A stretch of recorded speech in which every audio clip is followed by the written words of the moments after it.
പാവിത്രത്തിൻ്റെ ഒരു അപ്കമിങ് എപ്പിസോഡിലേക്ക് എല്ലാവർക്കും സ്വാഗതം. വിക്രമും വേദയും ഒരു ഇൻ്റർവ്യൂവിനായി ഹോട്ടലിലെത്തുന്നു. വിക്രമിൻ്റെ ശത്രുക്കളുടെ ഗൂഢാലോചനയുടെ ഭാഗമായി പെട്ടെന്ന് പോലീസ് അവിടെ എത്തുന്നു. റെയ്ഡ് നടത്തി വേദയും കുറച്ച് സ്ത്രീകളെയും അവിടെ നിന്നും അറസ്റ്റ് ചെയ്ത് കൊണ്ടുപോകുന്നു. അറസ്റ്റ് ചെയ്ത് റിമാൻഡിനായി കൊണ്ടുപോകുന്നത് ശങ്കരനാരായണൻ്റെ അടുത്തേക്കാണ്. തൻ്റെ മകളെ ഈ ഒരവസ്ഥയിൽ കാണുന്ന ശങ്കരനാരായണൻ ഞെട്ടിപ്പോകുന്നു. ശങ്കരനാരായണൻ മകളെ ഈ കേസിൽ നിന്നും രക്ഷപ്പെടുത്തിയെടുക്കുന്നുണ്ട്. അങ്ങനെ വേദയും വിക്രമും തിരിച്ച് വീട്ടിലെത്തുന്നു. മാഷിന് വളരെ കുറ്റബോധം തോന്നുകയാണ്.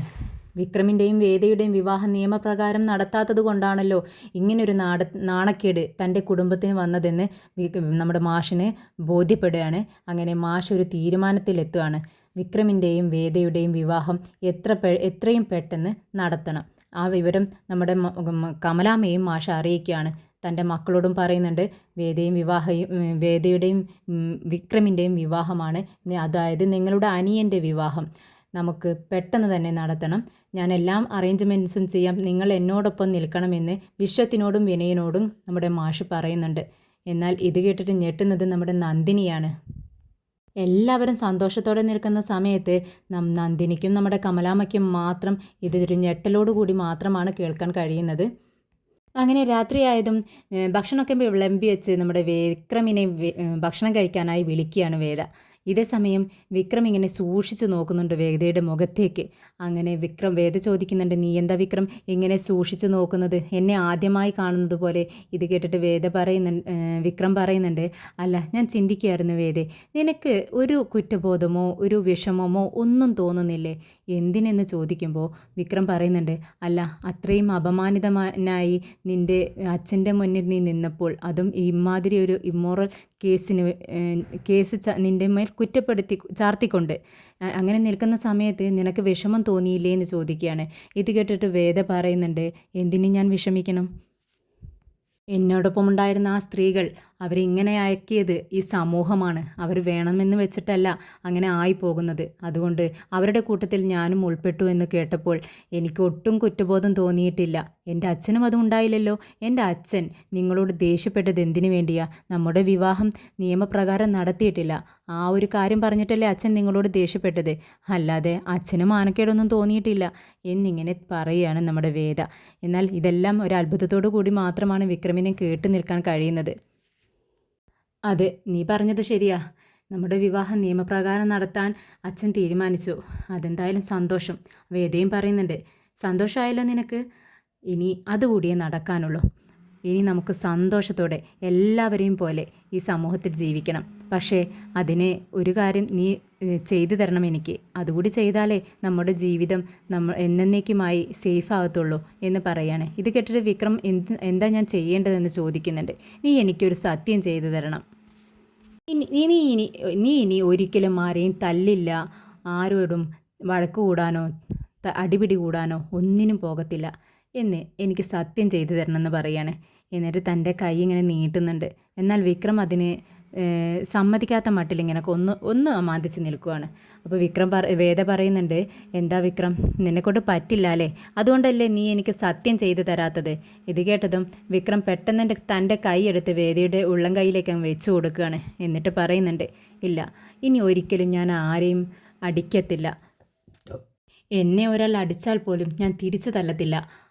നീ പറയുന്നത് പോലെ ഞാൻ അനുസരിച്ച് കൊള്ളാമെന്ന് സത്യം ചെയ്തു കൊടുക്കുകയാണ് വേദയ്ക്ക്. പിന്നീട് നമ്മുടെ മാഷ് ഉറങ്ങാനായ റൂമിലേക്ക് ചെല്ലുന്ന സമയത്ത് കമലാമ്മ ഇങ്ങനെ ദേഷ്യത്തോട് അങ്ങോട്ടും ഇങ്ങോട്ടും നടക്കുകയാണ്. മൈൻഡ് ചെയ്യുന്നില്ല നമ്മുടെ മാഷ്. പെട്ടെന്ന് കമലാമ്മ ചോദിക്കുന്നുണ്ട്, നിങ്ങളിത് എന്ത് ഭാവിച്ചാ? ഇത് കേട്ടിട്ട് മാഷൊന്നും അറിയാത്ത മട്ടിൽ ചോദിക്കുന്നുണ്ട്, എന്താ നീ ഉദ്ദേശിച്ചത്? അല്ല, നിങ്ങൾ ഇത്രയും കാലം നിങ്ങളുടെ മകനെയും ആ വേദയും അംഗീകരിച്ചിട്ടുണ്ടായിരുന്നില്ല, എന്നിട്ട് ഇപ്പോഴെന്താ നിങ്ങൾ ഇങ്ങനെയൊക്കെ ചെയ്യുന്നത്? അവരുടെ വിവാഹം നടത്തി കൊടുക്കാൻ പോകുന്നു എന്നൊക്കെ പറഞ്ഞത് എന്തിനാ അങ്ങനെയൊക്കെ ചെയ്യുന്നത്? ഞാൻ അവനെ എൻ്റെ മകനല്ലെന്ന് തീരുമാനിച്ചു കഴിഞ്ഞു. അവരുടെ വിവാഹമല്ല നടക്കേണ്ടത്, വിക്രമും രാധയുമായിട്ടുള്ള വിവാഹമാണ് നടക്കേണ്ടത് എന്ന് നമ്മുടെ കമലാമ്മ പറയാണ്. അപ്പോൾ മാഷ് പറയുന്നുണ്ട്, അത് നിൻ്റെ കാഴ്ചപ്പാടിൽ അങ്ങനെയായിരിക്കും, പക്ഷേ അതല്ല നടക്കേണ്ടത്. അതിന് നിൻ്റെ മകൻ സമ്മതിക്കുമോ? ഇല്ലല്ലോ. അവനക്കിഷ്ടം വേദയാണ്, അതുകൊണ്ട് അവർ തമ്മിലുള്ള വിവാഹമാണ് നടക്കേണ്ടത്. പിന്നെ അത് നടത്തി വെച്ചിട്ടില്ലെങ്കിൽ ഈ നാട്ടുകാരുടെ മുന്നിൽ ഞാൻ ഇനിയും നാണം കെട്ട് നിൽക്കേണ്ടി വരും. പിന്നെ ആരെതിർത്താലും ഞാനിത് നടത്തും പിന്നെ ഇതിന് സമ്മതമല്ല നിനക്ക് എന്നുണ്ടെങ്കിൽ നിനക്ക് ഇതിൽ നിന്നും മാറി നിൽക്കാം. അല്ല സമ്മതമാണെങ്കിൽ വളരെ സന്തോഷത്തോടു കൂടി ഇതിൽ പങ്കുചേരാം എന്ന് പറഞ്ഞ് ഉറങ്ങാനായി കിടക്കുകയാണ്. നമ്മുടെ കമലാമ്മയാണെങ്കിൽ മാഷിൻ്റെ അവസാന തീരുമാനമാണല്ലോ ഇത്. അതിൽ നിന്നും മാഷ് അങ്ങോട്ടും ഇങ്ങോട്ടും ചലിക്കില്ലെന്ന് നമ്മുടെ കമലാമ്മയ്ക്ക് അറിയാം. അതുകൊണ്ട് ഒന്നും മിണ്ടാതിരിക്കുകയാണ് കമലാമ്മ. ഇതേ സമയം നമ്മുടെ വിനയൻ റൂമിലേക്ക് ചെല്ലുന്ന സമയത്ത് പുറത്തു നിന്നും നമ്മുടെ വിനയൻ ഇങ്ങനെ കാണുവാണ് വാതിലിന് ഇടയിലൂടെ നന്ദിനി ഇങ്ങനെ വളരെ ദേഷ്യത്തോടെ റൂമിൽ അങ്ങോട്ടും ഇങ്ങോട്ടും ഇങ്ങനെ നടക്കുന്നത്. ഇത് കണ്ടതും വിനയൻ റൂമിലേക്ക് പോവാണ്ട് പുറത്ത് തന്നെ നിന്ന് ചിന്തിക്കുകയാണ്, ഈ സമയത്ത് ഞാൻ അങ്ങോട്ടേക്ക് ചെന്നാൽ മറ്റുള്ളവരോടുള്ള ദേഷ്യം മൊത്തം അവൾ എൻ്റെ ദേഹത്ത് തീർക്കും. ഇനിയിപ്പോൾ റൂമിലേക്ക് പോകണ്ടയോ എന്നിങ്ങനെ തീരുമാനിക്കുന്നതിനിടയിലാണ് നന്ദിനി വിനയനെ വാതിലിനരികിൽ നിൽക്കുന്നത് കാണുന്നത്. ഉറക്കെ വിളിച്ച് ചോദിക്കുന്നുണ്ട്, എന്താ നിങ്ങൾ അവിടെ തന്നെ നിന്ന് കളഞ്ഞത്? ഒളിഞ്ഞു നോക്കുകയാണല്ലേ? ഇങ്ങോട്ട് വാ മനുഷ്യ എന്ന് പറയാം. ഓ കണ്ടുപിടിച്ചല്ലോ ഇവൾ, ഇനിയിപ്പോൾ ഒളിഞ്ഞു നിൽക്കാനൊന്നും പറ്റത്തില്ല എന്നും പറഞ്ഞുകൊണ്ട് വിനയം പെട്ടെന്ന് അങ്ങ് റൂമിലേക്ക് ചെന്ന് നമ്മുടെ നന്ദിനിയെ ഇങ്ങനെ കവിളിലേക്ക് പിടിച്ച് ഇങ്ങനെ സോപ്പിടാൻ നോക്കുകയാണ്. ദേ എനിക്ക് ദേഷ്യം വന്നിരിക്കുകയാണ് മനുഷ്യ, മിണ്ടാതെ ഇരുന്നോണം അവിടെ. ഞാനാകെ തല പുകഞ്ഞിരിക്കുകയാണ്. എന്ത് ചെയ്യണമെന്ന് എനിക്ക് മനസ്സിലാവുന്നില്ല. നിങ്ങളുടെ അച്ഛൻ പറഞ്ഞത് കേട്ടില്ലേ? അവൻ്റെയും അവളുടെയും വിവാഹം നടത്താൻ വേണ്ടി തീരുമാനിച്ചിരിക്കുകയാണെന്ന്. പണ്ടൊരിക്കൽ അവൾ എന്നെ വെല്ലുവിളിച്ചതാ. ഈ നാട്ടുകാരുടെയും വീട്ടുകാരുടെയും ഒക്കെ അനുമതിയോടെ എല്ലാവരുടെയും മുന്നിൽ വെച്ച് വിക്രം അവളുടെ കഴുത്തിൽ താലി കെട്ടുമെന്ന്. അതൊരിക്കലും നടക്കാത്ത മോഹമാണെന്ന് ഞാൻ തിരിച്ചും അവളെ വെല്ലുവിളിച്ചു. ഇനിയിപ്പോൾ അവളുടെ വിവാഹം എങ്ങാനും നടന്നാൽ ഞാൻ തോറ്റുപോകത്തില്ലേ? അതിനെക്കുറിച്ച് നിങ്ങൾക്ക് വല്ല വിചാരവുമുണ്ടോ എന്ന് വിനയനോട് ചോദിക്കുകയാണ്. വിനയൻ പെട്ടെന്ന് തന്നെ നന്ദിനിയെ സോപ്പിടാൻ വേണ്ടിയിട്ട് പറയുകയാണ്.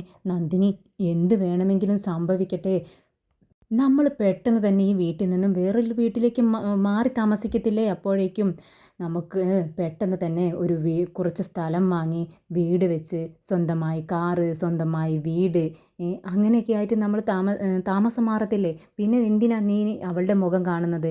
അവരെങ്ങനെയെന്ന് വെച്ച് ജീവിക്കട്ടെ എന്നിങ്ങനെ പറയാട്ടോ. ഇത് കേട്ടത് നന്ദിനിക്ക് വളരെ സന്തോഷമാവുകയാണ്. എന്താ നിങ്ങൾ പറഞ്ഞത്? നമ്മൾ വീടൊക്കെ വെച്ച് വേറെ മാറി താമസിക്കുകയൊക്കെ ചെയ്യുകയാണോ എന്നൊക്കെ ചോദിക്കുകയാണ്.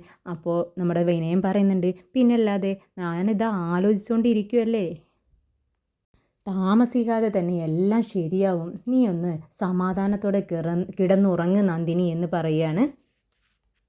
എന്നാൽ വേദയുടെയും വിക്രമിൻ്റെയും വിവാഹം നടക്കുന്നു എന്ന് കേൾക്കുമ്പോൾ വളരെ സന്തോഷം തോന്നുന്ന രണ്ട് വ്യക്തികളുണ്ട് കേട്ടോ. നമ്മുടെ വിശ്വവും ശ്രീജയും. അവരാണെങ്കിൽ രണ്ടുപേരും ഉറങ്ങാൻ നേരം ഇവരെ പറ്റി തന്നെ സംസാരിച്ചുകൊണ്ടിരിക്കുകയാണ്. നല്ല കാര്യങ്ങൾ മാത്രം. വിശ്വൻ നല്ല സന്തോഷത്തോടെ വേദയോട് പറയുന്നുണ്ട്, അല്ല ശ്രീജയോട് പറയുന്നുണ്ട്, ശ്രീജ നീ കേട്ടില്ലേ അച്ഛൻ പറഞ്ഞത്? നമ്മുടെ വിക്രമിൻ്റെയും വേദയുടെയും വിവാഹം എന്നത്. അത് കേട്ടപ്പോഴുണ്ടല്ലോ എനിക്ക് എത്ര സന്തോഷമായെന്നറിയാവോ. അച്ഛൻ എന്താ പറഞ്ഞെന്നറിയോ? ഈ വിവാഹത്തിന് അച്ഛൻ കാശ് തരാമെന്നും അതിനുള്ള ഏർപ്പാടുകളെല്ലാം ഞങ്ങളോട് ചെയ്യാനുമാണ് പറഞ്ഞത്. നിങ്ങൾ അവൻ്റെ ഏട്ടന്മാരല്ലേ എന്നാണ് അച്ഛൻ ചോദിച്ചത്. അത് കേട്ടപ്പോൾ എനിക്ക് ഒരുപാട് സന്തോഷമായി ശ്രീജ എന്ന് പറയുമ്പോൾ ശ്രീജയും പറയുന്നുണ്ട്, അച്ഛൻ്റെ ഈ തീരുമാനം എന്നെ ഞെട്ടിച്ചു കളഞ്ഞു വിശ്വേട്ടാ. ഞാൻ ഒരിക്കലും അച്ഛൻ്റെ ഭാഗത്തുനിന്ന് ഇത്രയും പെട്ടെന്ന് ഇങ്ങനെയൊരു തീരുമാനമുണ്ടാകുമെന്ന് ഞാൻ ഒരിക്കലും വിചാരിച്ചിട്ടില്ല.